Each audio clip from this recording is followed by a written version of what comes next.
Brother Fred to come salimie, and then my other friends here wasalimie, alafu tutoe mchango wetu. Thank you.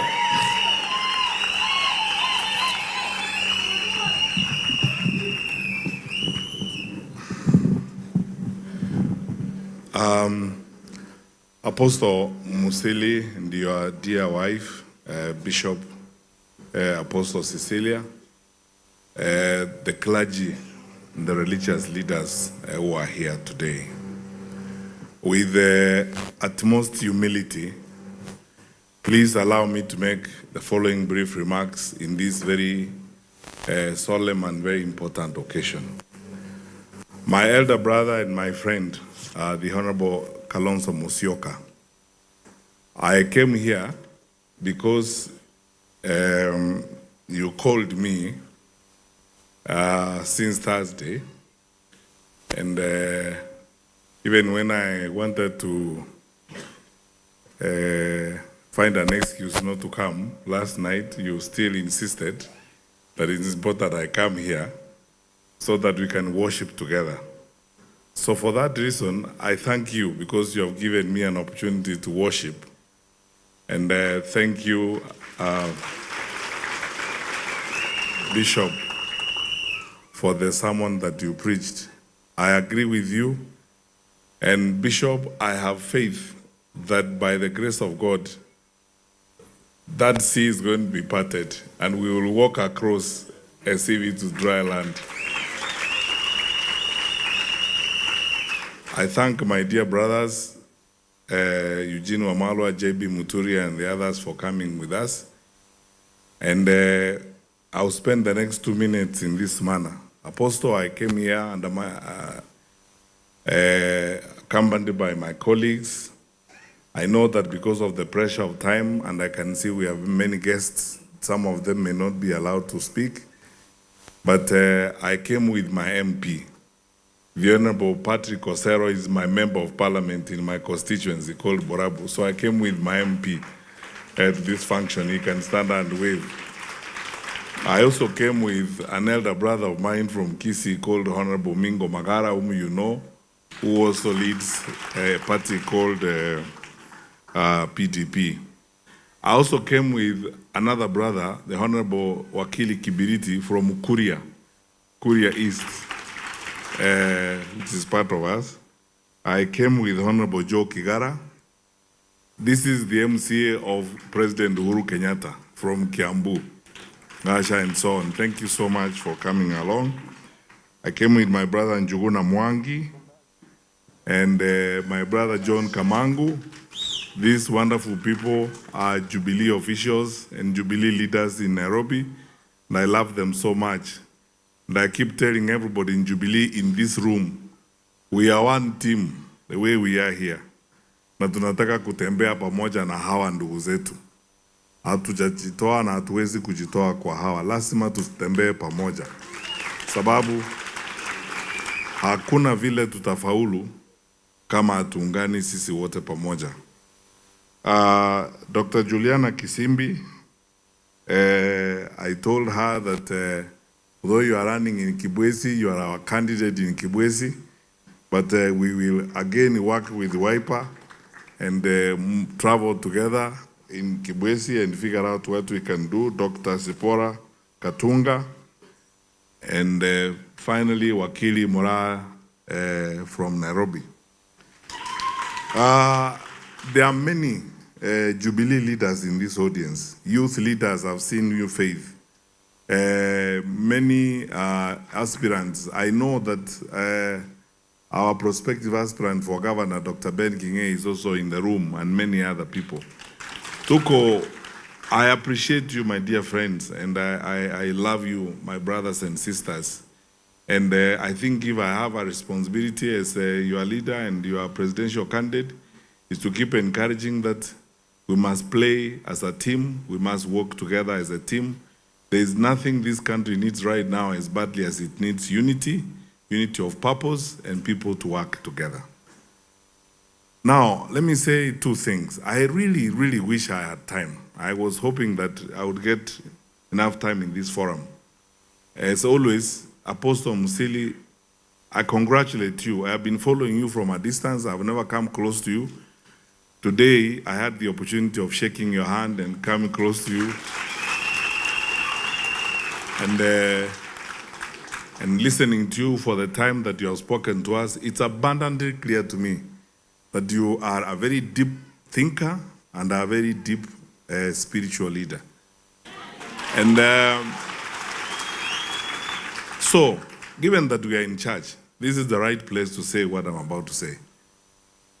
You know, as ordinary people, or as Wananchi and those of us who are the leaders in the opposition, the opportunity God has given us now is to speak to you candidly and very sincerely. That is the role we have.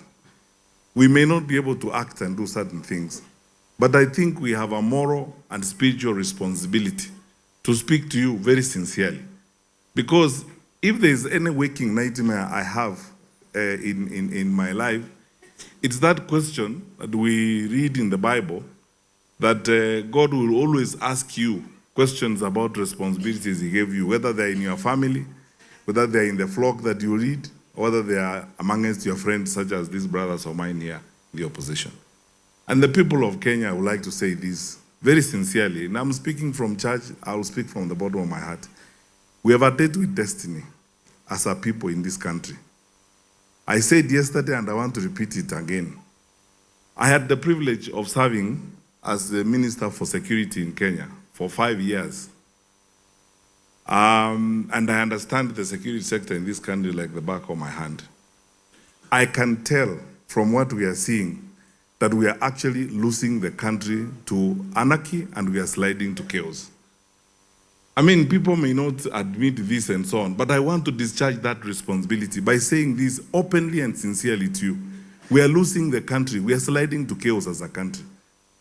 And our leaders, when we say these things, we say them completely sincerely, because we have a stake, all of us, whether you're in government or in the opposition, we have a stake in the country. When things go south, we will all suffer equally. It won't matter whether you're in government or you're in the opposition. When goons close the highway in the capital city of our country at 9 o'clock in the morning and rob people blatantly, like we saw the other day, you saw what happened in Keumbu on Friday. Linda Mwananchi leaders driving. There's nothing, they're all crime, just driving in your country. Because that is their country, driving in your country, along the road in your country. And he are stoned.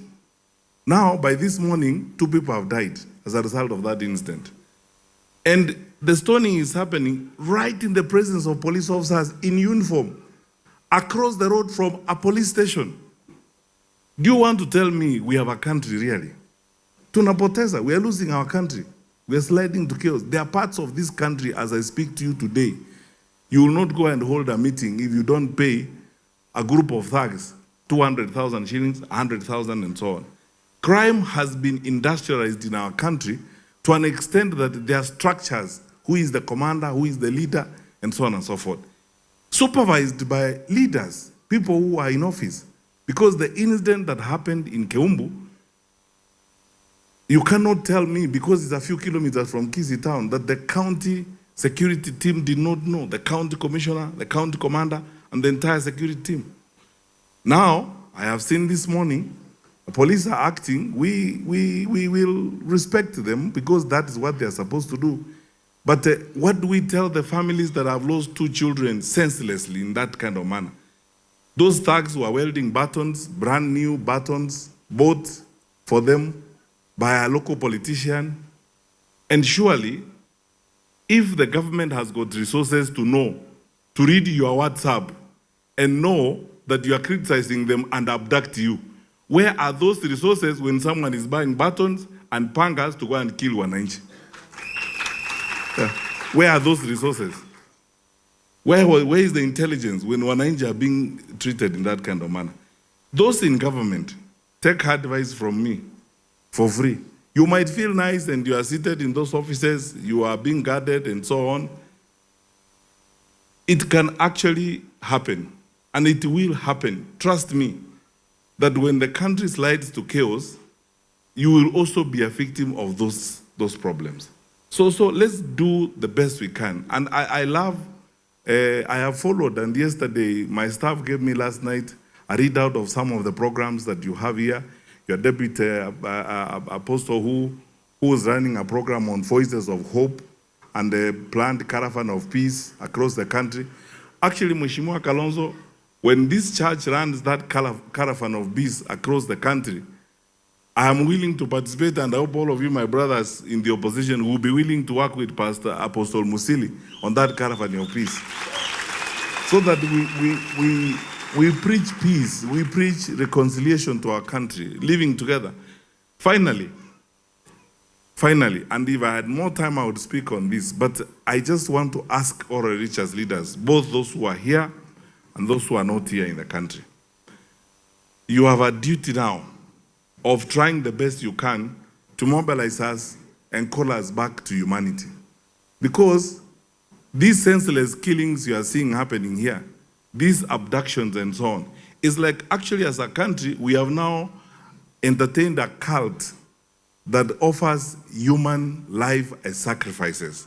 There is no difference between those idols that we read in parts of the Bible who offered human sacrifices and how lives are being treated in the circumstances in which we are talking now. Our country has got serious problems. Two things that concern me most in that respect: how hate has become a weapon of political mobilization. Those of us here in the opposition, if we had time to tell you the wars that we go through and the treatment that we have been receiving, even from our fellow citizens who are in government. I was in Korea for a function last week with Kibiriti, where a public institution is ordered to actually deny services to a whole village for several hours just because I was there and I'm a leader from the opposition. You know, when you get to that kind of situation, the country is sliding to chaos and many other things which we don't want to profile and bore you with this morning. I ask you, my brothers and sisters, one, let's pray for our country. And let's pull together. The God who created us wants us to be together. Let us be together, love one another. And sometimes, I want to say this to you, sometimes it ought not to matter whether you are in government or in the opposition. We are Kenyans first and anything else second.